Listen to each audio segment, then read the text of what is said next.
प्रधानमंत्री नरेंद्र मोदी ने लाल किले पर 70वें स्वतंत्रता दिवस समारोह के बाद पिछले वर्ष की ही तरह इस बार भी बच्चों को निराश नहीं किया। वे बच्चे जो उनसे मिलने की प्रतीक्षा कर रहे थे। अपने संबोधन के समापन पर पीएम मोदी 17वीं सदी के इस स्मारक की प्राचीर से नीचे उतरे और वहां से निकलने के बाद सुरक्षा बाड़े से कुछ ही मीटर की दूरी पर खड़े बच्चों को देख उन्होंने अपने काफिले को रुकवाया और बच्चों से मिले।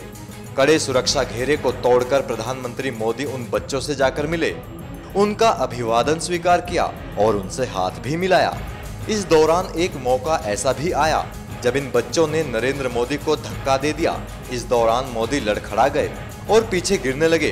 तभी उनके सिक्योरिटी गार्ड ने उन्हें कंधे से पकड़कर गिरने से बचाया। सभी बच्चे पीले और गहरे नीले रंग की पोशाक पहने हुए थे और आजादी की इस 70वीं सालगिरह पर 70 की आकृति बनाकर बैठे हुए थे। वे मोदी जी के 90 मिनट के भाषण के दौरान बीच बीच में तालियां भी बजा रहे थे। जब प्रधानमंत्री ने पेशावर के स्कूल में हुए हमले का जिक्र किया था तो सबसे ज्यादा तालियां वहीं से बजी थी। मैं विश्व के सामने दो चित्र रखना चाहता हूं, दो घटनाएं उनके सामने रखना चाहता हूं और मैं विश्व को कहता हूं, मानवता में विश्वास करने वाले लोगों को कहता हूं कि जरा तराजू से तोल के देखिए। वो एक घटना जब पेशावर में आतंकवादियों ने निर्दोष बच्चों को स्कूल में मौत के घाट उतार दिया। घटना पेशावर में हुई थी, घटना आतंकवादी थी। निर्दोष बालकों का रक्त बहाया गया था। ज्ञान के मंदिर को रक्त रंजित कर दिया था। निर्दोष बच्चों को मार दिया गया था। यह हिंदुस्तान, संसद की आंखों में आंसू थे। भारत की हर स्कूल रो रही थी।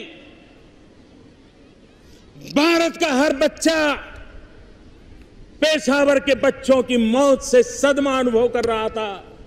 उसकी आंखों से आंसू सूखते नहीं थे। आतंकवाद से मरने वाला पेशावर का बच्चा भी हमें दर्द देता था, दुख देता था। यह है हमारी मानवता से पली बड़ी संस्कृति की प्रेरणा। यही है हमारी मानवता। लेकिन और तरफ देख लीजिए कि जब आतंकवादियों को ग्लोरीफाई करने का काम हो रहा है, जहां आतंकवादी घटना में निर्दोष लोग मारे जाएं तो जश्न मनाए जाते हैं। ये कैसा आतंकवाद से प्रेरित जीवन है, कैसे आतंकवाद से प्रेरित सरकारों की रचनाएं हैं, ये दो भेद दुनिया भली भांति समझ लेगी। इतना मेरे लिए काफी है। नरेंद्र मोदी का बच्चों से खासा लगाव है और मोदी इन बच्चों को कभी भी निराश नहीं कर सकते। तभी तो बार बार सिक्योरिटी घेरे को पीछे छोड़ वे इनसे मिलने चले जाते हैं। NMF न्यूज की रिपोर्ट।